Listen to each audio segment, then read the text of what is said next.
Is there an issue in the wide receiver room? Is there a lack of talent? I want to know. What's up? It's Kyle Henderson, Bama Football on YouTube. Call this the Rat Poison Podcast, whatever you want to call it. I want to know, is there an issue in the wide receiver room? I was looking at the top 10 returning wide receivers for On3, and there's not a player from Alabama listed. That is not the standard. There was no player from Alabama at the receiver position taken in the first round of the 2023 NFL Draft. That's not the standard.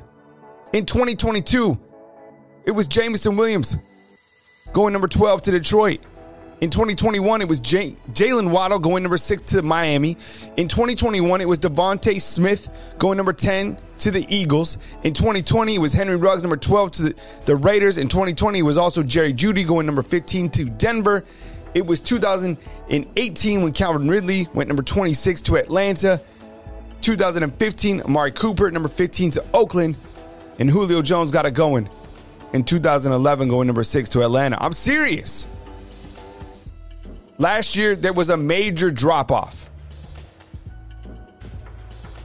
In fact, when you look to the receiving yards from last year, Alabama didn't even have a wide receiver that broke the 1,000-yard mark.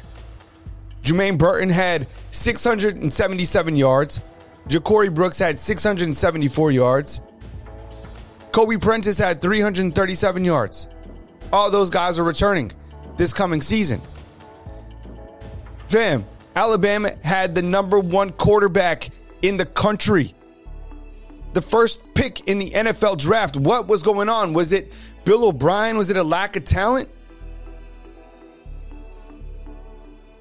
When you look to the returning Pro Football Focus grades in the receiving room, Ja'Cory Brooks has a grade of 74.3, Burton 73.6, Prentice has a grade of 69.3. Do you think there's an issue? Do you think there's lack of talent? I think when you look to that Alabama wide receiver room, we look to those sophomores. Kendrick Law, Isaiah Bond, Kobe Prentice. Those seem to be the next wave of these wide receivers. Now, are the current vets on this squad going to bring back that standard of being a first-round draft pick? Let me ask you this. When you look to the roster right now and you look to the vets, throw in Malik Benson as well, the transfer. Who are the first-round picks next year? Now, does Alabama have to have a wide receiver that is a first-round pick in every single draft class? In my opinion, yes. This is the standard that we're accustomed to. And if you're out there listening to this and you don't agree, it's the Rat Poison Podcast. So, take it for however you want to. But I'm telling you, I'm calling it like I see it. The production wasn't there last year. But I do like the sophomores coming back. Kendrick Law, monster. Isaiah Bond, speedster. Kobe Prentice, Mr. Reliable. PFF Pro Football Focus also ranks Tommy Rees, Alabama's new OC, as the number 10 overall returning OC in college football. Number 10? Okay, that's fair. Number 1 is Garrett Riley of Clemson, younger bro of Lincoln Riley. Rees is noted in the article for running a pro-style offense and playing to his strengths. Playing to his strengths, what's that going to be? I was talking with team writer of Tide Illustrated, Rivals. I actually went to go watch the Boston Celtics basketball game together on TV. Watched Jason Tatum drop 51. That was ridiculous. Dude couldn't miss. Complete 180 from Game 6, right? When you felt like Tatum was never going to score. I'm getting off on a basketball tangent, but what Tatum did in Game 7 was phenomenal, right? Anyways, Tony Sukalis and I are talking. We start talking about the most impactful transfers that are going to be coming into Bama.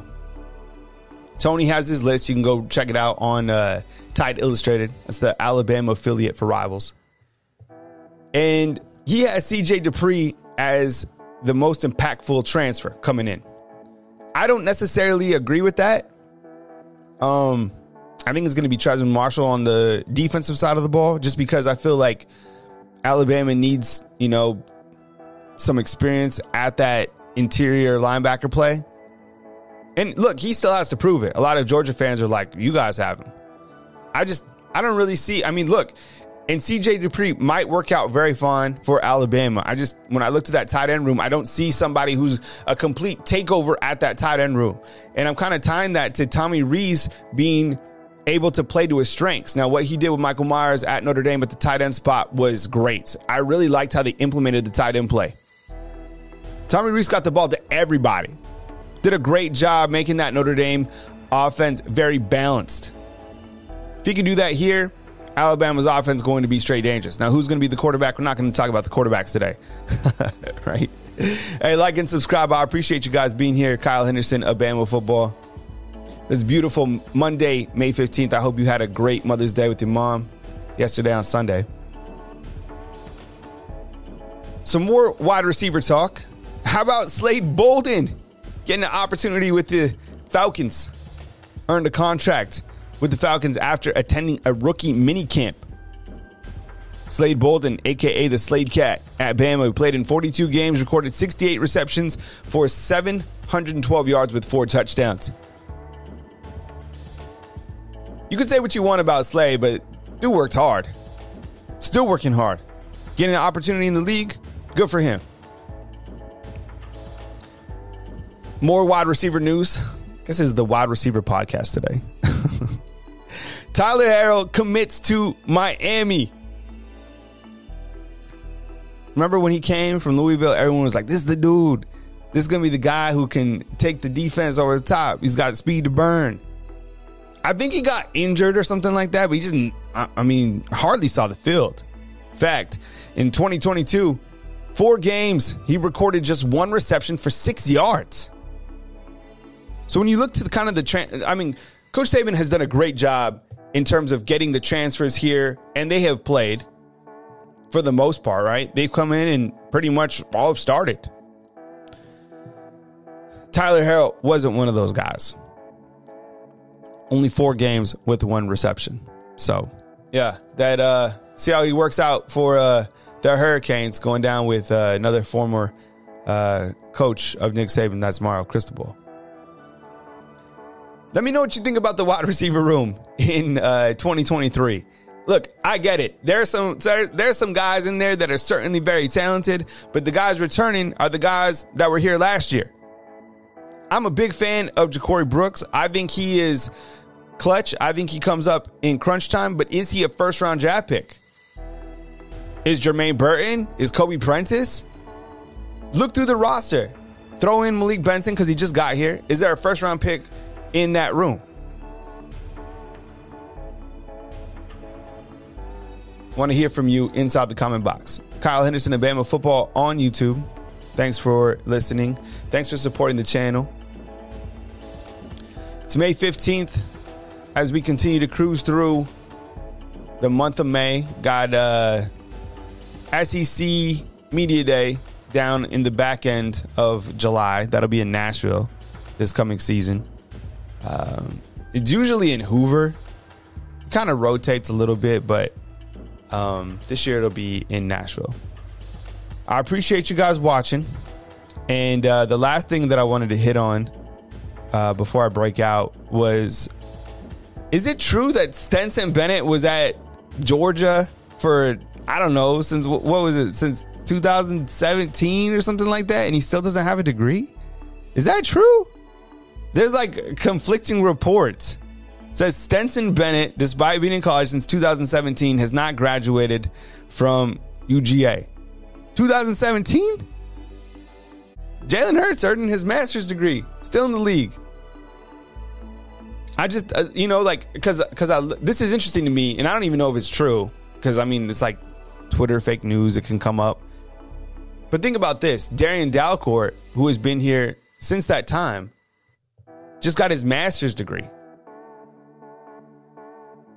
That's baller, right? Not only, starting for Alabama, but starting with the master's degree. There's been a couple guys that roll through that get their master's degree, and credit to them. Anyways, It's just, I found that peculiar, right? 2017, you still don't have a degree. But Stenson Bennett did his thing. So, you know, he certainly has room to talk, especially on the college football field. All right, Kyle Henderson, Bama Football on YouTube. Hit the thumbs up, like, subscribe. I appreciate you guys listening to me, coming to you from beautiful Tuscaloosa, Alabama. I appreciate you guys more than you know. Kyle Henderson of Bama Football.